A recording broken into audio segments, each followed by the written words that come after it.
नमस्कार दोस्तों, स्वागत है आपका अपने यूट्यूब चैनल ISPSS अकेडमी में। और देखिए, हम जो पॉलिटी की क्लास हम लोगों की चल रही थी, तो उसमें हम लोगों ने पिछला चैप्टर जो था वो था राष्ट्रीय प्रतीकों का। तो ये हम लोगों ने कवर कर लिया था। तो आज का जो हमारा नेक्स्ट टॉपिक है राज्य एवं संघ राज्य क्षेत्र से संबंधित है, तो इसको आज हम लोग कवर करेंगे। इम्पोर्टेंट है, तो इससे काफ़ी क्वेश्चन आपसे पूछे जाते हैं। किस तरीके से क्वेश्चन बनेंगे वो भी आज हम लोग सब डिस्कस करेंगे, किस किस तरीके से अभी तक बने हैं। तो देखिए, यहाँ पे क्या होता है, संघ एवं राज्य आपका देखिए टोटल जो पार्ट दिए हुए हैं, तो भाग एक जो है आपका, भाग एक जो है वो आपका संबंधित है राज्य एवं संघ राज्य क्षेत्रों से। तो और इसके अंतर्गत भाग एक में आपके कितने आर्टिकल आते हैं? आर्टिकल 1 से लेकर 4 जो हैं आपके आर्टिकल भाग एक के अंतर्गत आते हैं। तो यहाँ पे ये इन्फॉर्मेशन थी। चलिए अब हम लोग क्वेश्चन की बात करें तो संविधान में जो है हमारे राष्ट्र का उल्लेख जो है किन किन नाम होते हैं। हमारा जो राष्ट्र है इसको किस किस नामों से संबोधित किया जाता है? तो ये भारत और इंडिया दोनों ही नामों से संबोधित किया जाता है। संविधान के प्रथम अनुच्छेद के अनुसार भारत क्या है? तो आर्टिकल फर्स्ट में लिखा है कि भारत क्या है? भारत राज्यों का यूनियन, यानी कि भारत राज्यों का एक संघ है। अगला क्वेश्चन कह रहा है कि भारतीय संसद को नया राज्य, कैसा नया राज्य बनाने का अधिकार है? तो संविधान के अनुच्छेद 3 के अंतर्गत। देखिए यहाँ पे बेसिकली आर्टिकल 1 में क्या लिखा है कि भारत एक राज्यों का संघ होगा, और जो है आर्टिकल 2 और 3 ये देखिए थोड़ा सा कन्फ्यूज़न दे देते हैं। तो इसको मैं आपको आज बेहतर तरीके से समझाऊंगा, इसको जो है आप दोबारा कन्फ्यूज़ नहीं होंगे। देखिए अनुच्छेद 2 में क्या, दोनों में ही देखिए अनुच्छेद 2 में लिखा गया है कि नए राज्यों का प्रवेश। यहाँ पे क्या लिखा है? नए राज्यों का प्रवेश। अब अगर आप आर्टिकल 2 पढ़ेंगे तो यहाँ पे देखिए जो नए राज्यों से मतलब है कि वो लैंड, मान लीजिए जो अभी हमारी आप जो सीमा देखते हो, मान लीजिए जो भारत का आप मैप देखते हो, उसमें जो लैंड अभी जो है शामिल नहीं है। मान लीजिए अगर आगे चल के कभी पाकिस्तान या बांग्लादेश का जो है कोई एरिया हमारे देश में आगे मिल जाए, तो क्या होगा कि वो जो एरिया हमारा मिलेगा वो किस आर्टिकल के तहत मिलेगा? आर्टिकल 2 के तहत। और आर्टिकल 3 में क्या होता है कि जो हमारे पास अभी वर्तमान में प्रेजेंट टाइम में जो लैंड मौजूद है, जैसे कि मान लीजिए किसी स्टेट का, मान लीजिए जो जैसे कि यूपी है, यूपी को जो है विभाजित करके उत्तराखंड एक नया राज्य बन गया, तो इस तरीके के जो चीज़ें चेंजेस होंगे वो आएंगे हमारे आर्टिकल 3 में। तो ये डिफरेंस दिया हुआ है आपका 2 और 3 में, तो इसको आप जो है थोड़ा सा गौर करिएगा। आगे से इसमें जो है तो आपको दिक्कत नहीं होगी। नए राज्य के गठन की शक्ति किसमें? देखिए नए राज्य की जो भी मान लीजिए कोई नया राज्य क्षेत्र कोई नया राज्य शामिल हो, या फिर कोई किसी राज्य का जो है क्षेत्र कम ज़्यादा करना हो, तो ये सभी शक्ति किसके पास में? संसद के पास में, ना कि राज्य के विधानमंडल के पास में। यही क्वेश्चन आगे भी है, 2-3 बार घुमा फिरा के पूछा गया था कि भारत के संविधान के अंतर्गत राज्यों की सीमाओं को परिवर्तित करने की शक्ति किसको प्राप्त है? संसद को।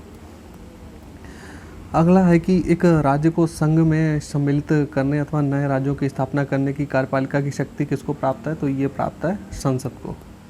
अगला यहाँ पे है कि यहाँ पे देखिए नए राज्यों के निर्माण के संबंधित में जो है यहाँ पे आपको काफ़ी इन्फॉर्मेशन दी गई है। नए राज्यों के निर्माण में क्या क्या चेंजेस होते हैं, किस कहाँ पे।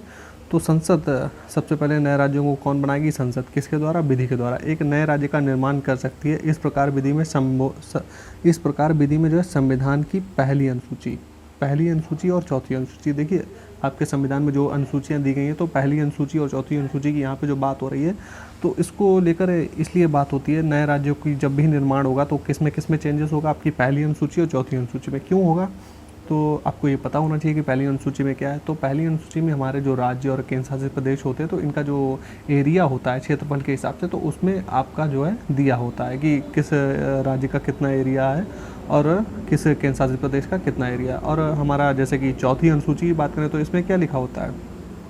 चौथी अनुसूची में हमारे दी होती हैं राज्यसभा की सीटें, तो किस राज्य से कितनी सीटें राज्यसभा, किस राज्य की कितनी सीटें राज्यसभा में हैं, तो ये सब आपको कहाँ पे लिखा हुआ मिलता है? चौथी अनुसूची में। अब मान लीजिए कोई नया राज्य जब कोई बड़ा राज्य है, जैसे कि हम आंध्र प्रदेश को ही 2 राज्यों में बांट दिया गया, आंध्र प्रदेश और तेलंगाना, तो इसका जो आप चेंजेस देखेंगे तो पहली अनुसूची में इस आधार पर क्योंकि उनका क्षेत्रफल चेंज हुआ।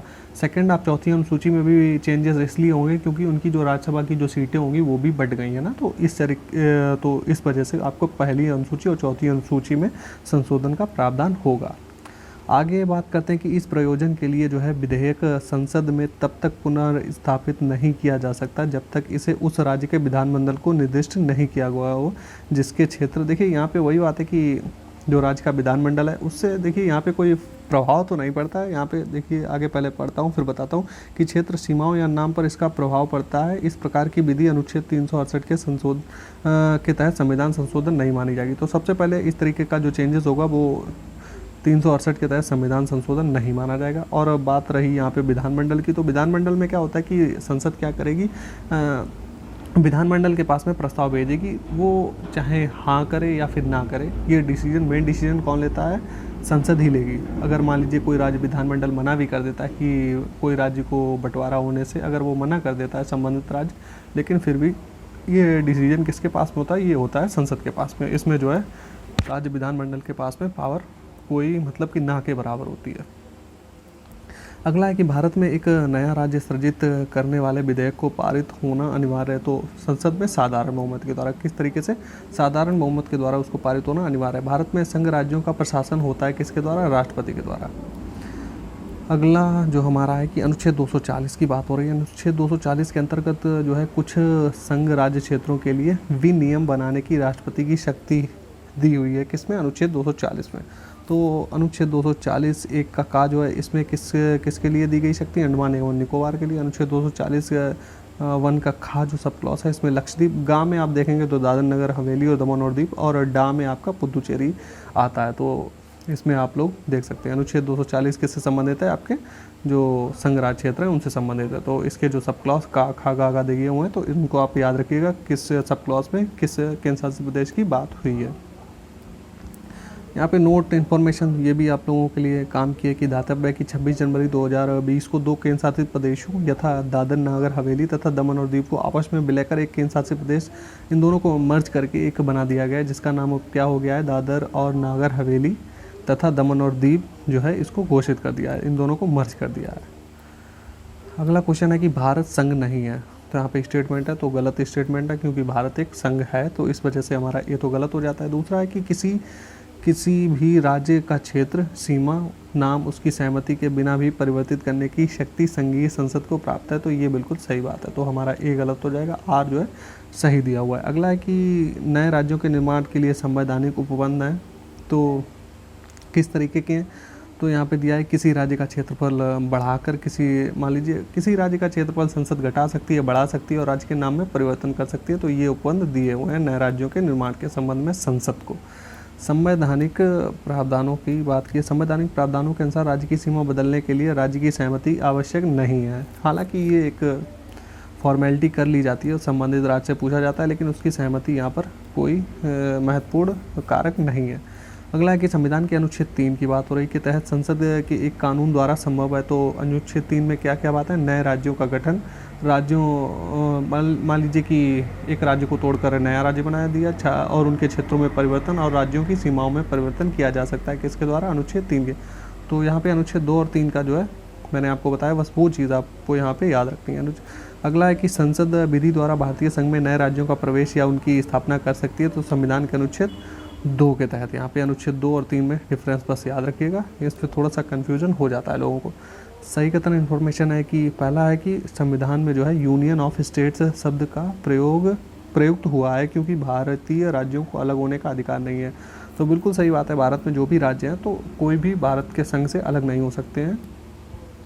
दूसरा है कि एस के धर आयोग ने राज्य पुनर्गठन आयोग हेतु भाषा के आधार की अपेक्षा प्रशासनिक सुविधा को वरीयता दी थी। तो ये भी बात यहाँ पे सही है। तीसरा यहाँ पे इन्फॉर्मेशन है कि पंडित नेहरू, सरदार पटेल और पट्टाभी सीतारमैया की अध्यक्षता में कांग्रेस कमेटी राज्यों के पुनर्गठन में जो है भाषाई आधार के पक्ष में नहीं थे ये लोग, तो सही बात है। अगला क्वेश्चन हमारा है कि यदि भारतीय संघ में एक नए राज्य का सृजन किया जाना है तो संशोधन करना आवश्यक होता है, किसमें, प्रथम अनुसूची में। इसकी हम लोग चर्चा कर चुके हैं, किसमें पहली अनुसूची और चौथी अनुसूची में यहाँ पे चेंजेस होंगे। भारत में संघ शासित प्रदेश टोटल अभी कितने हैं, 8 हैं वर्तमान में। लोकसभा में केंद्र शासित प्रदेशों के लिए सीटें आरक्षित हैं, तो वर्तमान में कितनी हैं, 20 सीटें। वर्तमान में लोकसभा में संघ शासित क्षेत्रों के प्रतिनिधि कितने हैं, 19 प्रतिनिधि हैं। अगला है कि राज्य पुनर्गठन आयोग ने 1 नवंबर 1956 को बनाए हैं। टोटल कितने बने थे, 1 नवंबर 1956 की स्थिति देखें तो तब उस समय 14 राज्य और 6 संघ शासित प्रदेश जो है उस समय थे मौके पे। भारत में वर्तमान में कितने, 28 राज्य और 8 संघ शासित प्रदेश। अगला है कि संघ राज्य क्षेत्र हैं, तो संघ राज्य क्षेत्र कौन कौन है, अंडमान निकोबार द्वीप समूह, दिल्ली, चंडीगढ़, जम्मू कश्मीर, लद्दाख, लक्षद्वीप, ये सब टोटल दिए हुए हैं, देख लीजिए। ये तो बेसिकली आपको आते होंगे। दिल्ली क्या है, केंद्र शासित प्रदेश की श्रेणी के अंतर्गत है। दिल्ली को राष्ट्रीय राजधानी क्षेत्र का दर्जा कब किया गया? ये क्वेश्चन काफ़ी पूछता है, वनडे एग्जाम में भी आपसे पूछा जाता है, पीसीएस में भी इवन रिपीट होता रहता है। तो ये 69वां संविधान संशोधन जो 1991 हुआ था, उसके तहत इसको राष्ट्रीय राजधानी का दर्जा दिया गया था। अगला है सही कथन, यहाँ पे इन्फॉर्मेशन बेस्ड क्वेश्चन है कि गोवा को जो है 1987 में पूर्ण राज्य का दर्जा प्राप्त हुआ था। और दीव और खंबात की खाड़ी जो है, दीव जो है वो क्या है, खंबात की खाड़ी में एक टापू है। अगला है कि दमन और दीव को भारतीय संविधान के 56वें संशोधन द्वारा गोवा से अलग किया गया था। लास्ट है कि दादर और नगर हवेली 1954 तक जो है पुर्तगाली शासन के अधीन रहे थे, इसके बाद में जो है इसको आज़ाद करवाया गया था। अगला है कि सिक्किम को विधिवत भारत संघ के एक पूर्ण राज्य के रूप में कब सम्मिलित किया गया? तो आपका 35वां और 36वां संविधान संशोधन किससे संबंधित है? सिक्किम से। और 36वें संविधान संशोधन के द्वारा इसको पूर्ण राज्य के रूप में इसको सम्मिलित कर लिया गया था। राज्यों का भारत संघ के संपूर्ण राज्य का दर्जा प्राप्त होने का सही कालानुक्रम देख लेते। वही है कि किसको सबसे पहले प्राप्त हुआ था, तो सबसे पहले नागालैंड, उसके बाद में हरियाणा, फिर सिक्किम और उसके बाद में अरुणाचल प्रदेश। ये देखिए सीरियल में आपको याद रखने होते हैं कब ये बेसिकली देखिएगा तो यही क्वेश्चन आपका रिपीट होगा। जब भी रिपीट होगा तो बेसिकली ये क्वेश्चन काफ़ी बार रिपीट हो गया। मैंने कई एग्ज़ामों के पेपर देखे हैं तो उनमें यही क्वेश्चन डायरेक्ट रिपीट होता है। वैसे इनके बीच में भी कई राज्य जो है पूर्ण राज्य के दर्जा उनको प्राप्त हुआ था इनके बीच में भी, लेकिन ऑप्शन आपको ज़्यादातर यही देता है। सेम ऑप्शन भी आपके एग्ज़ाम में आ जाते हैं। अगला क्या है कि भारतीय राज्यों का उनके निर्माण के क्रमानुसार, देखिए ये भी पूछा गया था। बेसिकली ये वाला आपको ज़्यादा इंपॉर्टेंट है, मैं आपको बता रहा हूँ।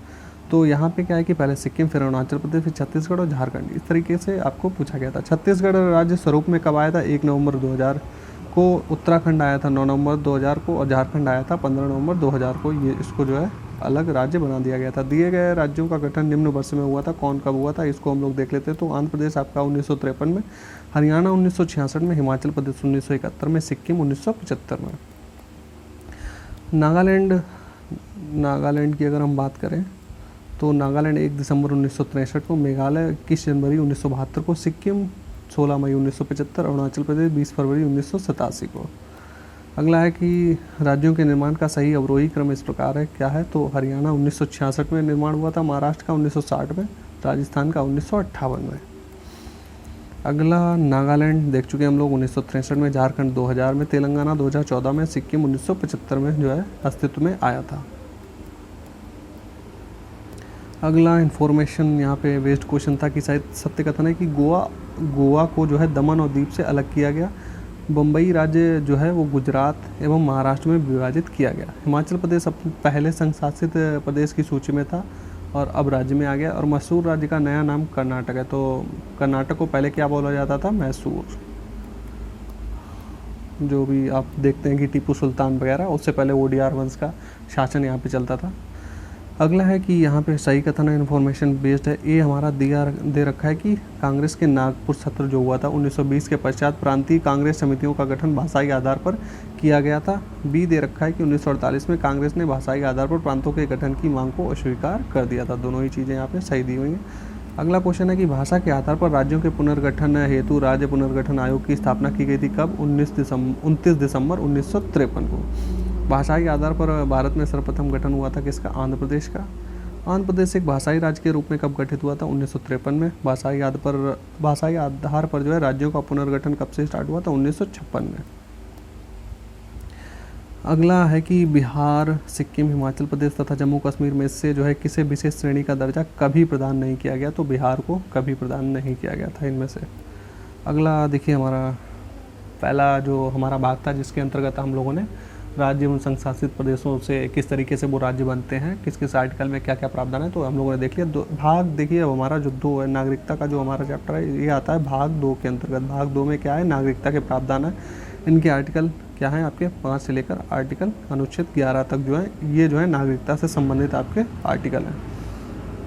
तो चलिए हम लोग देखते हैं क्वेश्चन इनसे क्या क्या पूछे गए अभी तक। भारत के संविधान के किस भाग में नागरिकता के संबंधित प्रावधान है? तो भाग 2 में। इससे संबंधित अनुच्छेद है 5 से 11। भारतीय संविधान प्रदान करता है तो किस तरीके की एकल नागरिकता। एकल नागरिकता से तात्पर्य यहाँ पर ये है कि एग्जांपल मैं आपको दूँ यूएसए में क्या होता है कि जैसे कि आप एक तो वहाँ पे जो भी नागरिक होते हैं तो वहाँ पे जो राज्य होते हैं राज्यों की भी नागरिकता लेनी पड़ती है और पर्टिकुलर, फिर उसके बाद में ऊपर आपको अमेरिका की भी नागरिकता लेनी पड़ती है। लेकिन हमारे यहाँ पे क्या होता है, एकल नागरिकता है, आपको आपके पास सिर्फ भारत की नागरिकता होगी, बाकी मान लीजिए जो भी 28 राज्य दिए हैं तो उनमें से आपको किसी की नागरिकता नहीं लेनी होगी। तो यहाँ पर एकल नागरिकता का प्रावधान किया गया है।